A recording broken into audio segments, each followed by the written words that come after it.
오늘은 교회 일꾼의 지도자의 자격에 대해서 하도록 하겠습니다. 곧 일꾼 선출이 있기 때문에 함께 이 주제로 말씀을 나누려고 합니다. 교회는 주님께서 세우신 주님의 교회이지만 주님은 또 사람을 통해서 역사하시고 일을 하십니다. 그래서 사람을 필요로 하는 것이죠. 건물이 아무리 좋아도 사람이 없으면 쓸모가 없는 거죠. 그 안에는 일꾼이 있어야 되고 사람이 있어야 합니다. 그러나 일꾼이 필요하다고 해가지고 아무나 또 세울 수는 없지 않습니까? 그럼 어떤 사람을 일꾼으로 세워야 될까요? 우리는 22일에 예배 투표를 거쳐서 29일에 본 투표를 하게 되는데 어떤 일꾼을 지도자로 세워야 할까? 우리 교단 헌법은 그 일꾼의 자격을 분명하게 정해놓고 있습니다. 제3조 장로의 자격을 보면 만 35세 이상 된 남자 중 입교인으로 흠없이 5년을 경과하고 상당한 식견과 통솔력이 있으며 디모데전서 3장 1절에서 7절에 해당한 자로 한다라고 규정을 하고 있습니다. 이것은 우리 교단 대한예수교 장로의 헌법에 기록된 자격입니다. 만 35세 이상 된 남자, 우리는 남자들만 장로를 세웁니다. 그리고 입교인으로 세례 받은 지 5년 이상 흠없이 5년을 경과한 사람.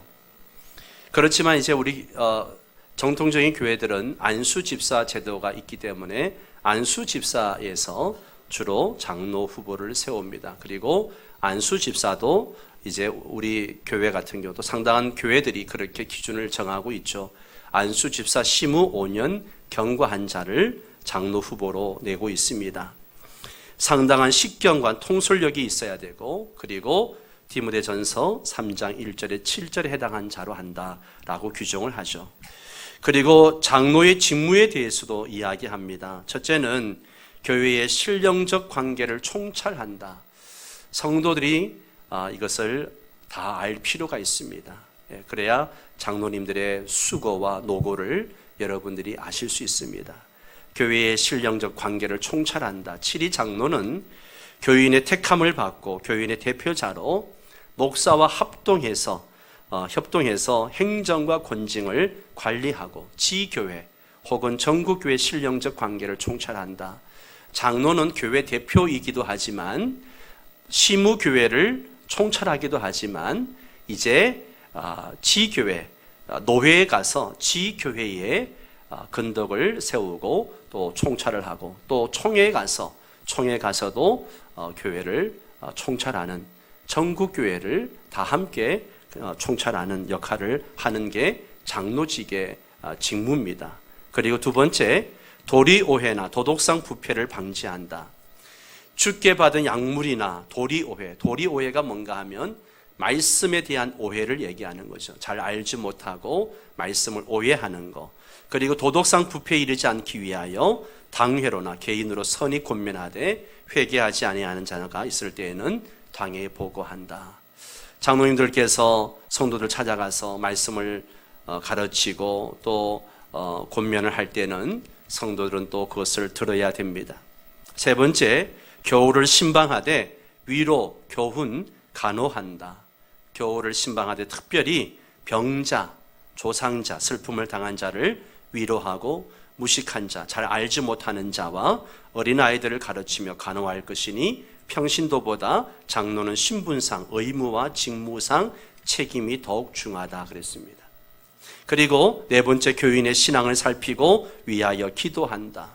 장로는 교인과 함께 기도하고 위하여 기도하고 교인 중에 강도의 결과를 찾아본다. 강도의 결과가 뭔가 하면 이제 목사가 설교를 하고 가르쳤을 때에 그 말씀대로 살아가고 있는지 그것을 함께 찾아보고 권면하는 역할을 하는 것이죠. 마지막 다섯 번째로 특별히 신방할 자를 목사에게 보고한다. 병환 자와 슬픔을 당한 자와 회개하는 자와 특별히 구조받아야 할 자가 있을 때에는 목사에게 보고한다로 되어져 있습니다. 이렇게 헌법에도 장로직에 대한 아주 구체적인 자격과 또 직무를 소개하고 있는 것을 보게 됩니다. 그 자격 중에 마지막에 있는 게 디모데전서 3장 1절에서 7절 말씀을 가지고 이제 교회 지도자의 자격이라는 주제로 제가 말씀을 드리려고 합니다. 오늘 본문을 보면 교회의 중요한 직분인 이 감독의 자격에 대해서 말씀을 하고 있습니다. 초대교회는 처음에는 교회 직제와 직책들을 제정할 필요가 없었습니다. 왜 그런가 하면 주님이 승천하시면서 곧 다시 오마 재림을 약속하셨기 때문에 뭐 교회를 제도를 만들고 직분자를 세우고 할 필요가 없었습니다. 그리고 유대 공동체의 제도를 따르고 있었기 때문에 굳이 교회의 새로운 조직을 구성해야 할 필요성을 느끼지 못하고 있었던 것이죠. 처음에는 성도 모두가 거룩한 제사장, 왕 같은 제사장들이었습니다. 물론 그때도 권위를 가진 사도들이 있었고 예언자들과 교사들도 있었습니다. 그래도 이들은 오늘과 같은 어떤 제도의 직책을 맡은 사람들은 아니었습니다. 그런데 나중에 안으로 영지주의들이, 이단들이 아주 거세게 일어나서 예수의 육체의 인성을 부인하고 그러면서 이단의 도전을 받기 시작하고 밖으로는 이제 세상의 권력과 영향력을 가진 사람들로부터 교회가 핍박을 받고 어려움을 당하고 그러다 보니까 이런 관계 개선을 할 필요성이 생기기 시작했습니다. 그래서 서둘러서 교회 조직과 제도에 관심을 갖기 시작했고 이러한 과정 속에서 자연스럽게 성직 제도가 이제 생기기 시작을 한 것입니다. 그리고 장로 감독이란 말이 등장하게 된 것입니다. 감독은 교회 지도자들에 대해서 사용되었습니다. 감독은 뭐 복음 전도자나 사도나 선자에 대해서 사용하지 않고요. 순회하는 사도들이나 또 뭐 복음 전도자들이나 이런 사람들에 의해서 이런 사람들에게 사용하지 않고 지교회, 특정한 지역교회 지도자들에 대해서 사용을 하기 시작한 게 감독입니다. 사도행전 20장 28절에 보면 사도 바울은 에베소 교회 장로들을 불러가지고 마지막 이별 설교를 하면서 이런 이야기를 합니다. 여러분은 자기를 위하여 또는 온 양떼를 위하여 삼가라. 성령이 그들 가운데서 여러분을 뭘로 삼고 감독자로 삼고 하나님이 자기 피로 사신 교회를 보살피게 하셨느니라. 에베소 교회 장로들을 불러다가 그들에게 여러분을 감독자로 삼았다라고 말씀합니다. 이 말씀을 보면 장로와 감독 사이에 구별이 없습니다. 결국 초대교회에서 모든 장로는 예외 없이 감독이라 불렀습니다. 그들은 신분상으로는 장로들이며 책무상으로는 또 감독들이었습니다. 한 교회에는 여러 명의 장로가 있었으며 그렇다고 그들 중에 아무도 상위권이 없이 모두가 다 동등한 장로들이었던 것입니다.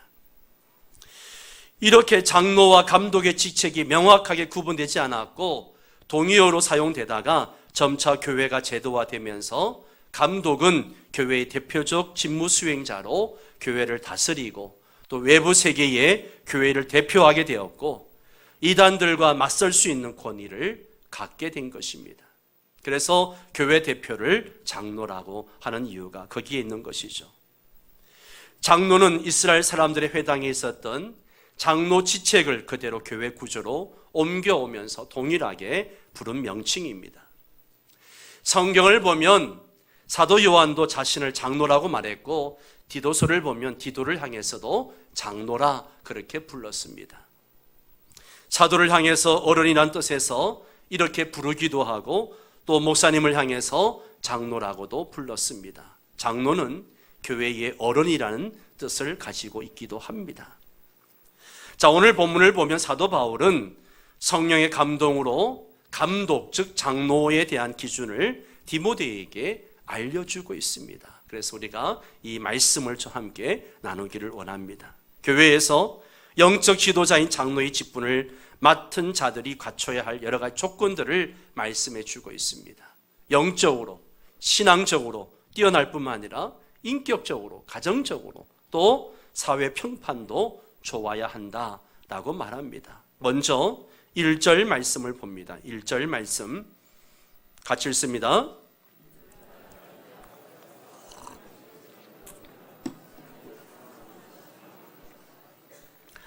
미쁘다 이 말이여, 미쁘다 이 말이여. 이 말은 옳습니다. 옳은 말씀입니다. 감탄사입니다. 무엇에 대한 감탄사인가? 먼저 바울은 자신이 구원받고 사도가 된 것에 대한 감탄을 하고 있는 것이죠. 예. 바울은 자신이 이 직분을 받은 것을 감탄하고 있는 겁니다. 그리고 두 번째로는 장로를 세우는 것에 대해서 감탄을 합니다. 장로를 세우는 이 말이 신실한 말이라 그렇게 말하고 있는 거죠. 교회에 장로를 세우는 것은 감탄할 만한 일이고 신실한 말이라는 것이죠. 여러분, 나에게 직분 맡겨주시는 게 얼마나 놀라운 은혜입니까? 구원해 주신 것만도 감사한데 직분까지 맡겨주십니다. 이것은 감탄할 정도로 놀라운 일입니다. 또 장로의 직분을 얻으려 하는 사람은 선한 일을 사모하는 사람입니다. 가장 선한 일을 하고자 하는 사람이 장로를 해야 됩니다. 장로의 직분은 세상의 어떤 일보다도 가치가 있고 의미 있는 일이죠. 세상에서 어떤 중요한 일도 생명 살리는 일보다도 더 중요한 일은 없습니다. 장로는 생명을 살리는 일을 하는 사람입니다. 우리는 장로가 되고자 장로의 직분을 사모해야 됩니다. 장로직을 사랑스러워하고 사모해야 됩니다. 여러분, 이 말을 잘 들으셔야 됩니다. 우리는 초점을 자꾸만 사람에게 맞추다 보니까 장로직의 영광스러움, 그 장로직의 존귀함을 놓칠 때가 많습니다. 장로직은 사람과 상관없이 영광스럽고 존귀한 직분입니다. 아멘입니까? 네, 사람과 상관없이 장로직은 영광스럽고 존귀한 직분이에요. 그 직책을 잘 감당하는 내가 되기 위해서 노력하는 것이 중요하지, 장로직에 대해서 회의를 느끼거나 무시해서는 안 됩니다. 사모해야 될 직분입니다. 사랑하는 성도 여러분, 교회에서 영적 지도자가 되는 일을 사모하시기 바랍니다. 내가 부족하다면 영적 리더가 될 수 있는 수준까지 자라야 됩니다. 언제까지나 돌봄을 받는 위치에 있어서는 안 됩니다. 어느 정도 시간이 지났으면 내가 돌봄을 받았듯이 나도 돌보는 위치가 되어야 합니다. 저는 오늘 우리 모두가 점점 자라고 훈련돼서 좋은 영적 지도자들로 우뚝 세워지기를 바랍니다. 그러나 좋은 영적 지도자가 되기 위해서는 그 이전에 갖춰야 할 것들이 있습니다. 첫째, 가장 중요한 것이 뭐냐? 2절 3절에 나와 있죠. 우리 같이 읽을까요?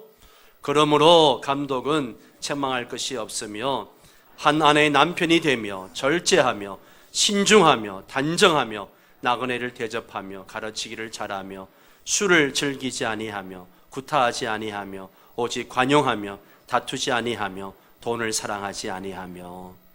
가장 중요한 게 영적 리더는요, 건강한 인격의 소유자여야 한다는 겁니다. 인격, 신앙 인격.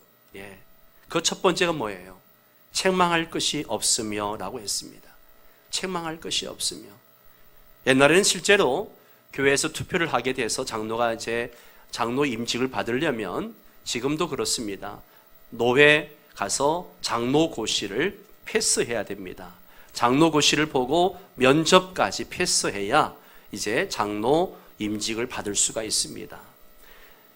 이제 노회에서 장로 면접을 할 때에 옛날에 꼭 질문들이 있었습니다. 그 질문이 뭔가 하면 그 중에 하나가 빚이 있습니까? 라고 묻습니다.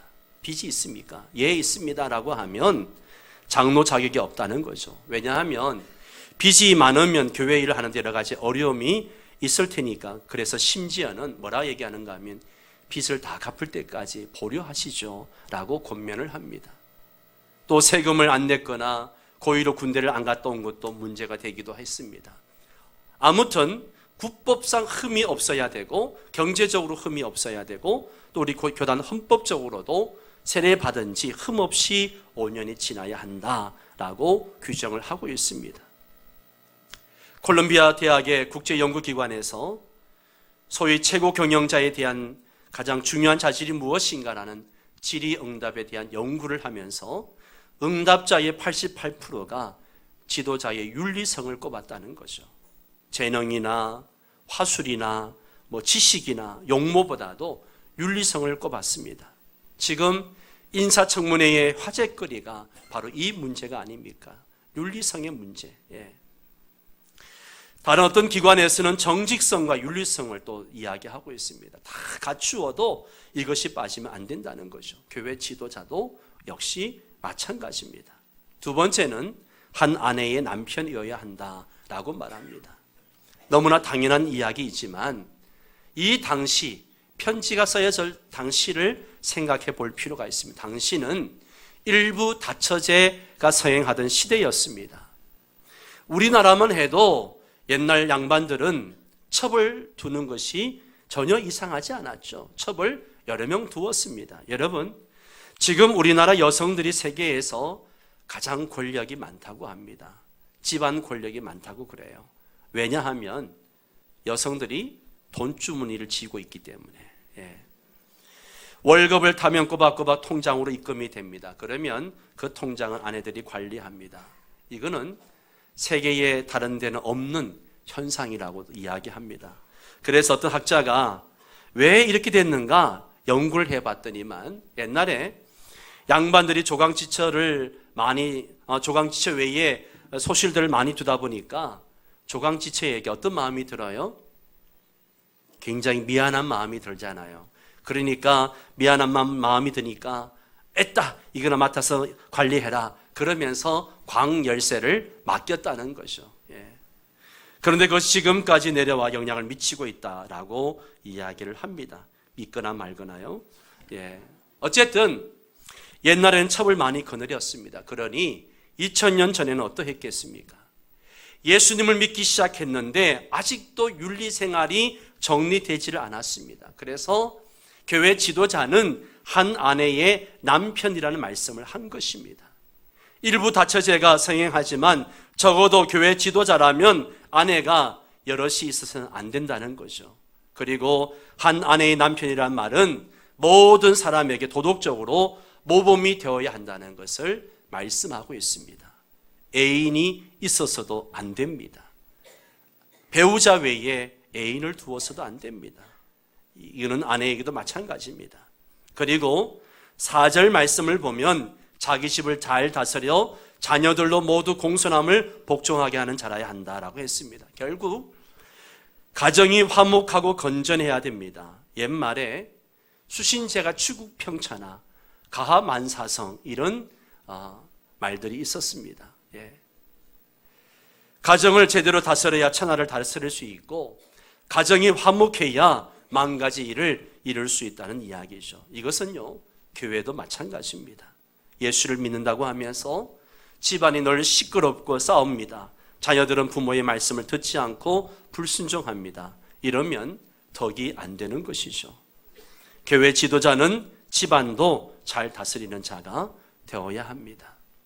세 번째로 절제, 신중, 단정해야 된다라고 이야기합니다. 절제는 자기 감정, 자기 욕망, 재물욕, 또 명예욕, 성욕 이런 것들을 자제할 줄 알아야 됩니다.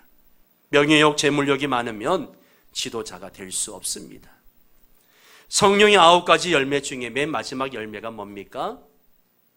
절제입니다. 절제. 결국 다 있어도 다 가지고 있어도 절제가 없으면 안 된다는 거죠. 모든 것이 하루아침에 무너질 수 있기 때문에 그렇습니다. 요즘 우리가 뉴스를 접하면서 느끼는 것이 있지 않습니까? 어느 엔터테인먼트의 양모모 씨 같은 경우 또 빅뱅의 누구 같은 사람들은 결국 절제하지 못해가지고 하루아침에 인기와 명예와 돈과 모든 것을 다 잃어버리는 모습을 봅니다. 이것은 목사들도 마찬가지, 지도자들도 마찬가지입니다. 절제하지 못해서 교회를 어지럽게 하고 사회 지탄이 되는 경우를 보게 됩니다. 신중은 건전한 마음을 말하는 것이며 몸을 삼가서 서두르지 않는 것이고 특별히 발끈하지 않는 것입니다. 절제하지 못하는 것과 마찬가지로 발끈하면 지도자가 될 수 없습니다. 단정하다는 말은 예절 바른 존경스러운 고상한 뜻으로서 그리스도인으로서 품위 있게 행동하는 것을 의미합니다. 예의는 사람과 사람 사이의 관계를 정진시켜 줄 수 있는 가장 중요한 수단입니다. 특히 직분을 받은 사람들에게 이러한 덕목을 요구하고 있다는 사실을 명심하셔야 됩니다. 절제, 신중, 단정한 이 세 가지는 모두가 절제에 해당합니다. 지도자는 자신을 잘 다스릴 줄 알아야 한다는 것이죠. 그리고 네 번째는 나그네를 대접해야 됩니다. 옛날엔 나그네가 많았습니다. 우리나라도 보면 옛날 웬만한 집에는 사랑방을 만들어 놓았죠. 하룻밤 신세전 집시다. 그러면 들어오세요 하고 사랑방에서 쉬게 했죠. 초대교회 당시에 나그네는 일반적인 의미의 나그네도 있었지만 순회 전도자들이 많았습니다. 이 도시 저 도시 다니면서 전도하러 다니는 사람들이 많았습니다. 그래서 그런 사람들을 대접을 잘해야 된다라고 이야기합니다. 지금도 우리는 이 현대 우리 교회에 적용한다면 새신자를 잘 대접하고 외국인 노동자를 잘 대접하고 또한 전도자들을 잘 대접해야 한다라고 말할 수 있습니다. 그리고 다섯 번째로 가르치기를 잘해야 된다.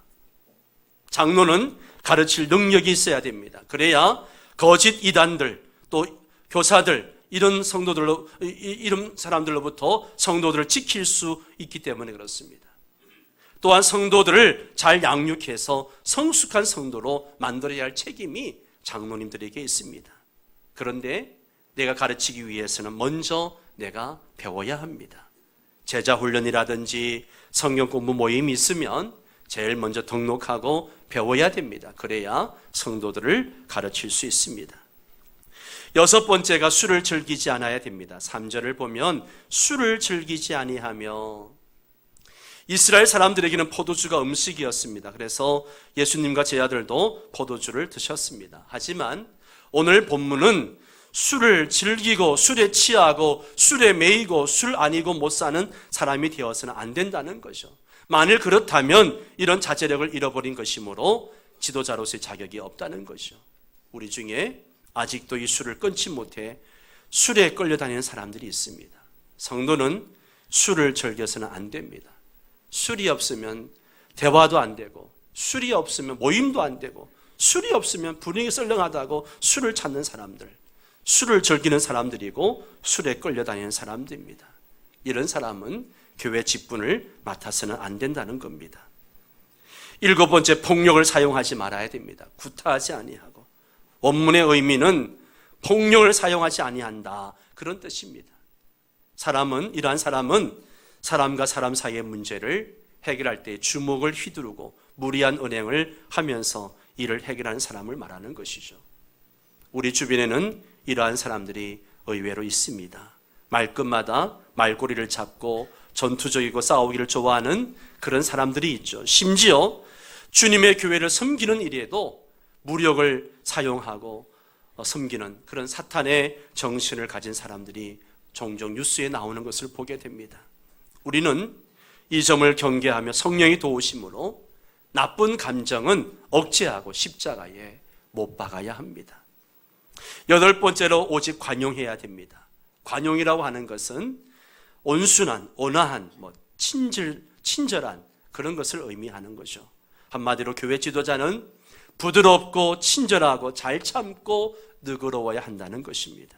그래서 바울은 빌립보 교회 성도들에게 너희 관용을 모든 사람들에게 알게 하라, 그렇게 말하고 있습니다. 따라서 성도는 물론 교회 지도자는 일희일비하실 것이 아니라 한 사람 한 사람을 대할 때에 그를 소중하게 생각하고 귀하게 여기며 영혼을 사랑하는 마음으로 대해야 하고, 그리고 어떤 당장 눈앞에만 보는 것이 아니라 좀 크고 넓게 생각할 줄 알고 전체를 볼 줄 알고 멀리 볼 줄 알아야 됩니다. 그럴 때 관용하여 너그럽게 대할 수가 있다라고 하는 것이죠. 그리고 아홉 번째는 다투지 않아야 됩니다. 승부욕은 누구와 경쟁하는 마음, 이기려는 마음, 질투하는 것인데 이건 좋지 않은 것입니다. 선한 일에도 그릇된 경쟁심이 있습니다. 어떤 일을 자기만 하려고 합니다. 다른 사람은 못하게 합니다. 내가 해야만 합니다. 그런데 이런 마음은 자기 우월감에서 비롯되는 것이죠. 그래서 우리는 자기를 낮춰야 됩니다. 빌립보서 2장 3절 말씀처럼 자기보다 남을 낮게 여겨야 다툼이 없는 것입니다. 하나 되는 비결이 여기에 있다라고 하는 것이죠. 10번째로 돈을 사랑하지 않아야 합니다. 교회의 직분을 맡은 사람들은 돈을 사랑하거나 부당한 이윤을 탐내어서는 안 됩니다. 이러한 일은 어떤 것이 있을까? 장로나 집사들이 돈을 탐내기 시작하면 모든 것이 돈으로만 보이게 되고 영혼을 사랑하는 마음을 가질 수가 없습니다. 교회 사역을 펼쳐나갈 때에도 항상 돈부터 생각합니다. 돈부터 생각하는 것이죠. 또한 부당한 이윤을 남겨서는 안 된다는 점도 포함하고 있습니다. 주님의 교회 직분자는 돈 문제에 있어서 깨끗해야 되고 불의한 이윤을 탐내어서는 안 된다는 것입니다. 돈의 노예가 되어서는 안 됩니다. 그리고 11조라는 선악과를 따먹지 말아야 합니다. 11조는 하나님의 것입니다. 구약시대에만 11조가 필요한 것이 아닙니다. 마음과 뜻과 정성을 다하여 하나님을 섬기는 것이 신약시대의 11조 정신입니다. 마음과 뜻과 정성을 다하여. 교회 일꾼의 조건 중에 중요한 것이 바로 11조 헌금 생활입니다. 11조는 모든 물질의 주인이 하나님이시라는 고백의 표시로 드리는 것으로서 성도의 의무고, 그리고 교회의 중직을 맡은 사람들이 온전한 11조를 드릴 수 있어야 됩니다. 11번째로 새로 입교한 자에게 직분을 맡겨서는 안 된다라고 이야기합니다. 그 이유를 6절에 얘기하고 있죠.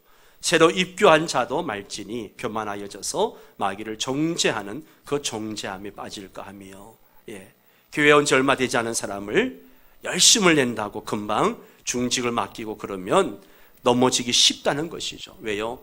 마귀가 틈이 타서 유혹에 넘어가서 교만해지기 때문에 그렇습니다. 그래서 세례받은 지 적어도 5년을 지나야 한다는 규정을 두게 된 것도 바로 거기에 있습니다. 12번째, 세상 사람들에게도 선한 증거를 얻은 자여야 한다는 것이죠. 7절에 보면 또한 외인에게서도, 외인이라고 하는 것은 교회 바깥의 사람을 의미하는 것이죠. 외인에게서도 선한 증거를 얻은 자라야 할지니 비방과 마귀의 올무에 빠질까 염려하라. 불신자들에게도 좋은 평을 얻어야 합니다. 교회 중직을 맡은 사람인데 교회 가면 동네 사람들이 교회 다닌다고 뭐 장로, 권사, 집사라 부르는데 세상 사람들에게 평이 좋지 않으면 하나님의 영광을 가리는 것입니다. 그러므로 이웃과도 좋은 관계가 되어야 합니다. 그래서 로마서 14장 18절을 보면 이로써 그리스도를 섬기는 자는 하나님을 기쁘시게 하며 사람에게도 칭찬을 받느니라 그랬습니다.